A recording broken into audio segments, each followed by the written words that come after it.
Pertama, izinkan kami mohon maaf lahir dan batin dalam rangka Hari Raya Idul Fitri. Dan kedua, sesuai arahan Bapak Presiden, kami ingin menyampaikan terkait dengan kondisi makroekonomi. Kalau kita lihat secara pertumbuhan ekonomi C2C atau quarter to quarter, pertumbuhan tetap 5,03%, relatif tinggi. Dan secara spasial, Papua Barat, Maluku, itu juga tumbuhnya di atas nasional. Nah, ini seluruhnya akibat dari hilirisasi dan juga kontribusi terbesar berada dalam sektor yang seperti tadi disampaikan Bapak Presiden, sektor industri atau sektor manufaktur yang hampir 19% daripada PDB. Dari segi inflasi, ini terkendali. Inflasi hari ini sudah dilaporkan itu angkanya sedikit di atas 1%, dan ini Indonesia termasuk salah satu yang terendah di dunia ataupun di global, baik di level ASEAN, G20 maupun yang lain. Dari segi indeks keyakinan konsumen masih tetap tinggi di 126,4, di atas 100, konsumen masih optimis. Kemudian dari sisi indeks penjualan real bulan Februari ada terkontraksi sedikit, namun pada saat menjelang Lebaran dia agak naik sedikit. Neraca pembayaran surplus 7,2 miliar, pertumbuhan kredit relatif juga baik di angka bulan Februari 10,4%, dan dana pihak ketiga ataupun deposito masyarakat ataupun dana yang ditaruh di perbankan di atas 5%, di atas pertumbuhan ekonomi yaitu 5,7%, dan kita masih punya cadangan devisa yang cukup tebal yaitu 154 miliar US dollar dan cukup untuk biaya import 6,4 bulan dan juga untuk pembayaran hutang. Dari segi perdagangan, di bulan Februari kita juga surplus 3,12 miliar dolar dan ini surplus sepanjang 58 bulan terus-menerus. Dari segi peringkat investasi, daya saing kita naik di nomor 27 dari 67 negara berdasarkan data IMD, ini naik 7 tingkat. Dan juga kinerja perekonomian dan efisiensi bisnis relatif baik, itu yang dilaporkan oleh IMD. Dan secara kredit rating kita berada setingkat di atas investment grade, baik itu dilakukan oleh S&P, Moody, Fitch, dan GCR. Bahkan Moody menyatakan bahwa ketahanan Indonesia itu akibat dari domestic market yang relatif kuat dan komitmen pemerintah menjaga kredibilitas kebijakan moneter dan fiskal. Dan juga kebijakan hilirisasi komoditas dan peningkatan daya saing di sektor manufaktur ini bernilai positif dan juga terkait dengan supply chain termasuk ketersediaan bahan baku atau bahan mentah untuk ekspor. Kalau kita lihat dari segi intermediasi perbankan juga tumbuh positif dengan resiko terjaga. Tadi sudah saya sampaikan bahwa DPK kita di atas 5% dan penyaluran kreditnya di atas 10,42%. Kemudian likuiditas perbankan terjaga, loan to deposit ratio-nya sudah juga di angka baik 88,92%, dan juga kita lihat capital adequacy ratio-nya 27%, sehingga sebetulnya perbankan kita solid dalam periode saat sekarang. Jadi tidak sama dengan pada saat kita menghadapi berbagai krisis yang lalu. Kemudian kalau kita lihat belanja saat Ramadan itu kelihatan naik di angka 248,1. Jadi Natal, Tahun Baru, dan Ramadan membantu daya ungkit daripada konsumsi kita.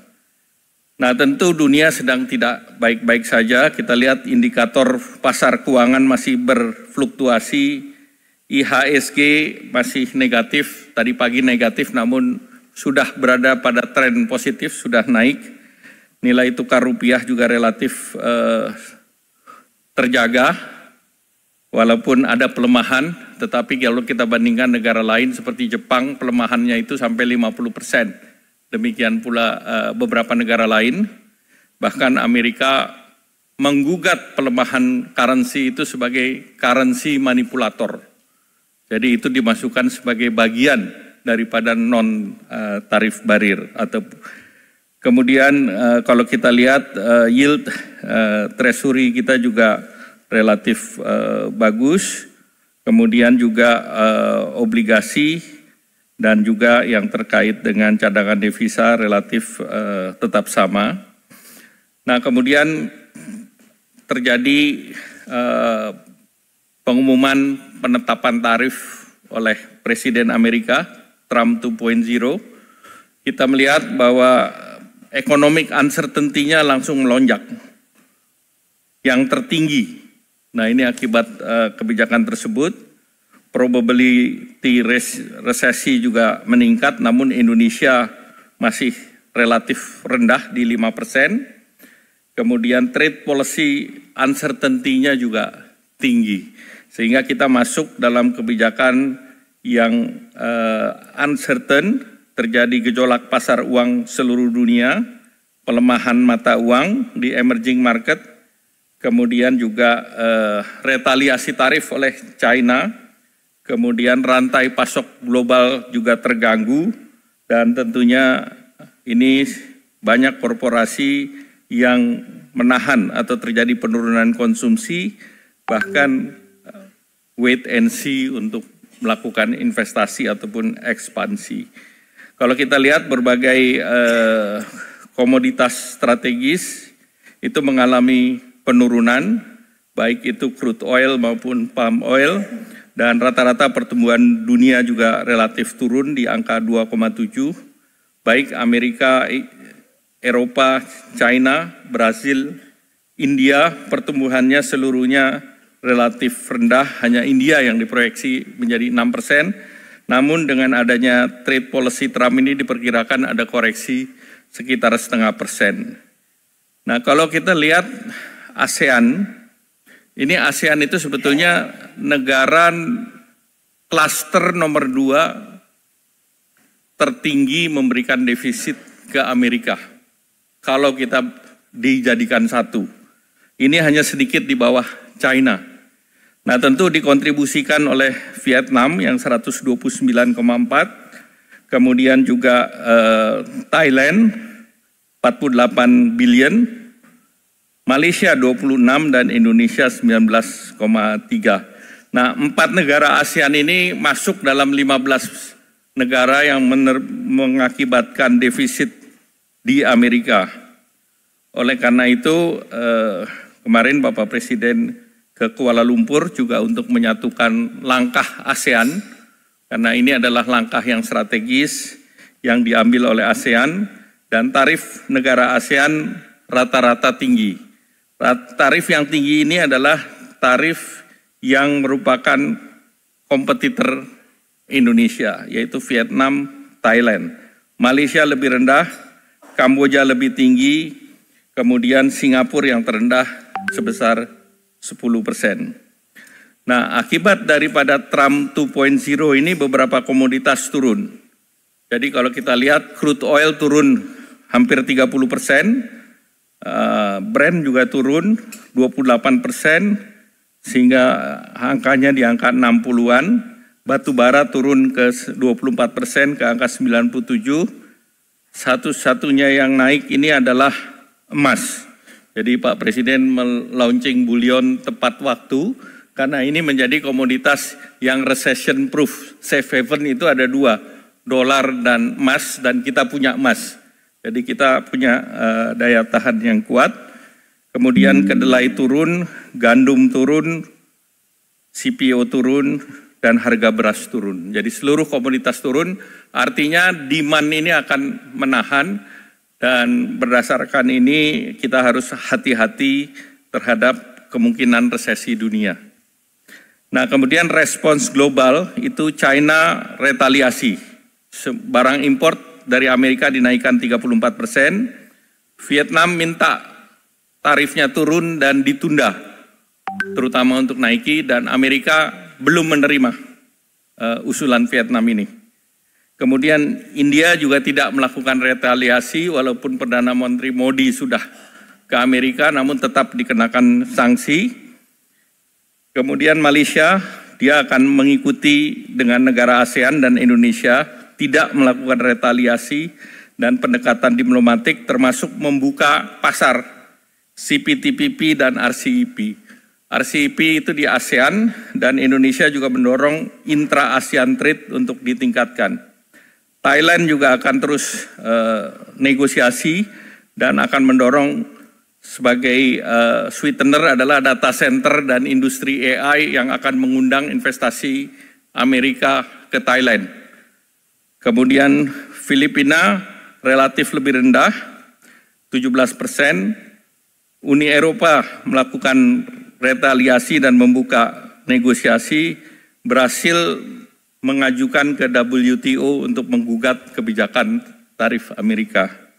Nah, oleh karena itu arahan Bapak Presiden untuk merespons ini dalam beberapa kali pembicaraan dan bahkan dalam rapat, ini Indonesia memilih jalur negosiasi karena Amerika merupakan mitra strategis, kemudian juga revitalisasi perjanjian perdagangan dan investasi, di mana TIFA ini terakhir tahun 96, jadi sudah menjadi sudah obsolete perjanjian ini.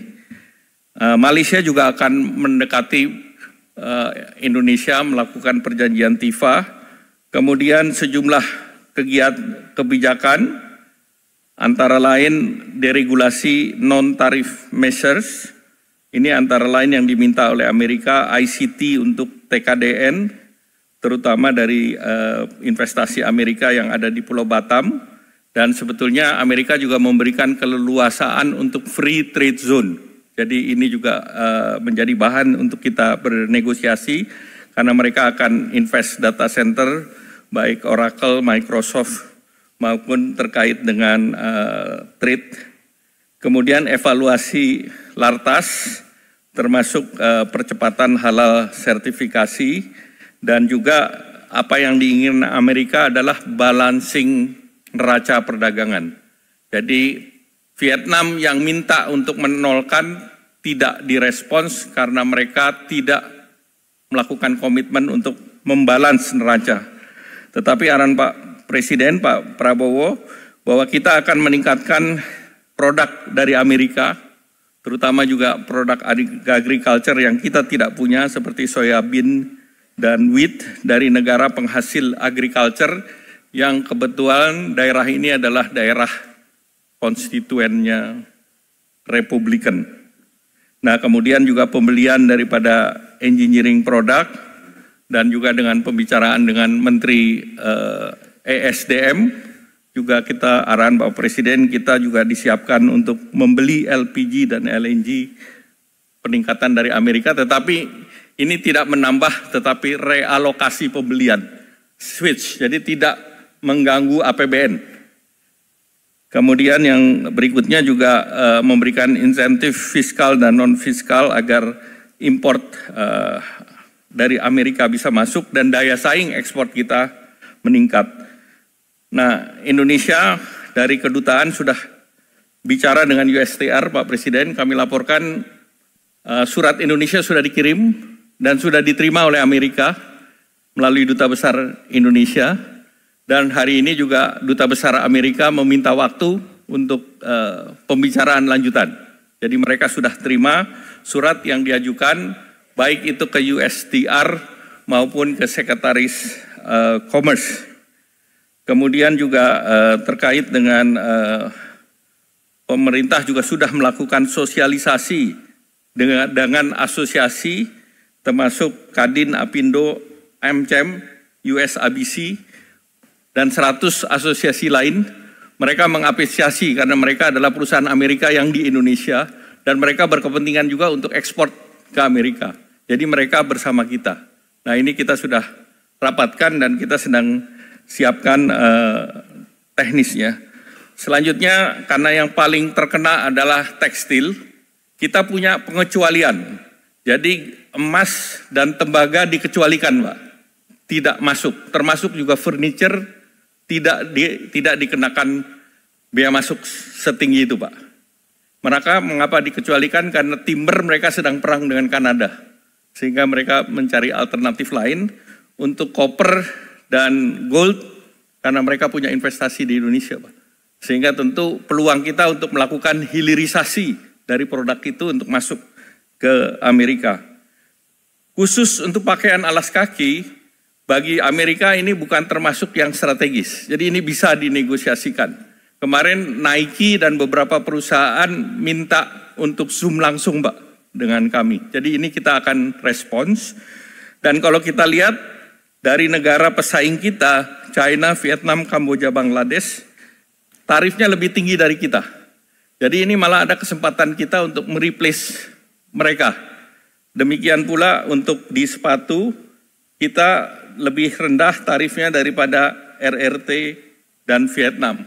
Nah tentu dengan offer ini mudah-mudahan kita bisa lebih rendah, sehingga ini adalah peluang yang untuk kita kerjakan, dan kita harus cepat meningkatkan kapasitas dan efisiensi. Nah produk kita rata-rata harga jual sepatu itu 15-20 dolar. Sehingga bea masuknya itu 6 dolar, padahal harga beli di sana 70-80 dolar, Pak. Jadi dampaknya tidak sebesar 30%. Nah baju pun demikian, Pak. Kita 20-25 dolar, bahkan itu Gap maupun yang lain. Nah dijualnya di sana 80-100 dolar juga. Jadi dampaknya mungkin tidak berat yang kita pikirkan. Dan berikutnya, ekspor kita ke Amerika itu hanya 2,2% dari kita punya PDB, Pak. Slide berikut. Berbeda dengan Vietnam, 33% PDB mereka tergantung daripada ekspor. Sehingga dengan demikian kita bisa menahan akibat terhadap perekonomian kita. Jadi Amerika bukan satu-satunya market yang membuat kita susah. Kita bisa antisipasi ini, Pak Presiden. Nah, top ekspor kita adalah China 60 miliar, Amerika 26 miliar, dan India 20 miliar. Nah, tentu kita bisa membuka market lain di luar Amerika. Nah, jangka pendek, daya beli yang kita sudah lakukan adalah dengan program Bansos, kemudian THR, Bapak Presiden tadi sudah sampaikan, stimulan Ramadan ini sudah jalan, kemudian juga terkait dengan stabilisasi harga pangan, tadi Bapak Presiden sudah sampaikan, dan stimulasi ekonomi, diskon tarif Januari, Februari. Nah, inflasi memang naik ke 1% di bulan Maret karena sudah tidak ada diskon di bulan Maret ini, dan juga terhadap PPN properti, electric vehicle, hybrid. Nah ini juga disiapkan sehingga penjualan sebetulnya otomotif di bulan Februari itu ada kenaikan. Kemudian juga subsidi untuk motor listrik juga diberikan. Stimulus ekonomi terutama di sektor padat karya. Gaji yang sampai 10 juta PPh-nya ditanggung pemerintah. Sehingga tidak ada alasan bagi para pengusaha untuk melakukan pengurangan tenaga kerja. Karena ini pajaknya disubsidi oleh pemerintah. Sehingga kita bersama-sama dengan pengusaha untuk kita bertahan sambil mencari market baru di dalam situasi yang tidak pasti tersebut. Dan selanjutnya KUR juga kita siapkan 300 triliun termasuk untuk sektor padat karya. Nah ini sektor-sektor yang didukung oleh pemerintah, yaitu makan minum, tekstil, produk tekstil, kulit, furniture, ini tumbuhnya masih positif di atas untuk makanan minuman di atas pertumbuhan ekonomi 5,6%, tekstil masih 4,26%, kulit 6,83%, furniture masih di 2%. Nah kredit kita harapkan ini bisa dilaksanakan karena PMK-nya sudah terbit sehingga sesudah lebaran sektor ini bisa diberikan plafon sesuai arahan Presiden. Ini adalah untuk pengusaha yang mayoritas UMKM ini Pak Presiden. Kreditnya 500 juta sampai 10 miliar bunganya disubsidi pemerintah 5%. Jadi apapun banknya, kalau kredit investasi 7-8 tahun, bunganya dari perbankan bisa 13-14, masyarakat menikmati dipotong, Pak, jadi 8%. Nah ini yang diharapkan bisa memperkuat produktivitas sektor padat karya ini. Nah kemudian beberapa juga kebijakan sudah disampaikan Bapak Presiden, devisa hasil ekspor memang murni untuk memperkuat cadangan devisa kita, dan kalau ini full dilaksanakan, maka ini bisa mencapai di atas 100 billion, namun karena ini baru di bulan Maret kemarin, maka ini tentu angkanya lebih rendah dari itu. Demikian pula bullion bank yang sudah ada 2, memang masih perlu ada regulasi-regulasi tambahan, di mana bullion bank ini penjualan atau peminjamannya tidak berbentuk gadai, tetapi ini sebagai deposito yang bisa dijaminkan. Jadi ini masih ada satu tahapan lagi Pak Presiden, supaya ini betul-betul bisa masuk di balance sheet perbankan. Selanjutnya, inilah 83% peluang pasar. Pasar Amerika dalam trade itu 17%. Sehingga 83% ini yang sekarang arahan Pak Presiden, EU SEPA tinggal satu isu, yaitu masalah transparansi perdagangan. Dan dengan regulasi yang nanti Bapak Presiden umumkan, itu selesai Pak. Jadi kita menyelesaikan Amerika dan menyelesaikan Eropa dalam langkah yang sama.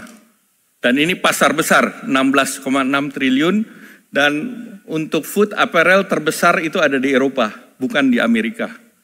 Kemudian juga RCEP itu yang basisnya ASEAN Plus, itu juga kita perlu dorong karena ini adalah inisiatifnya Indonesia. Ekonominya juga besar, 24,6 triliun. Kemudian inisiatif baru CPTPP. Malaysia menggunakan CPTPP ini untuk membuka pasar, dan Indonesia juga sudah melakukan aksesi terhadap CPTPP, sehingga ini menjadi alternatif untuk balancing pasar. Dan juga BRICS, kemarin Bapak Presiden sudah putuskan bahwa Indonesia ikut dalam New Development Bank. Sehingga dengan demikian kita sudah punya aliansi berbagai negara secara multilateral, dan yang terakhir Eurasia Pak, dengan Rusia. Tanggal 14 Deputy Prime Ministernya akan datang, dan mudah-mudahan ini juga bisa kita akselerasi sehingga pasar Rusia pun akan terbuka.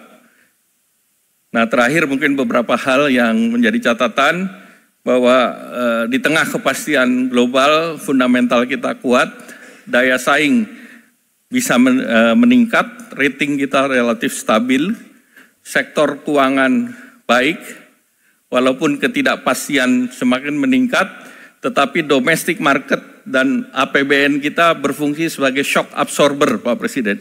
Dan ini sudah pernah kita lakukan pada saat COVID, jaga domestic market, jaga industri nasional, dan gunakan APBN.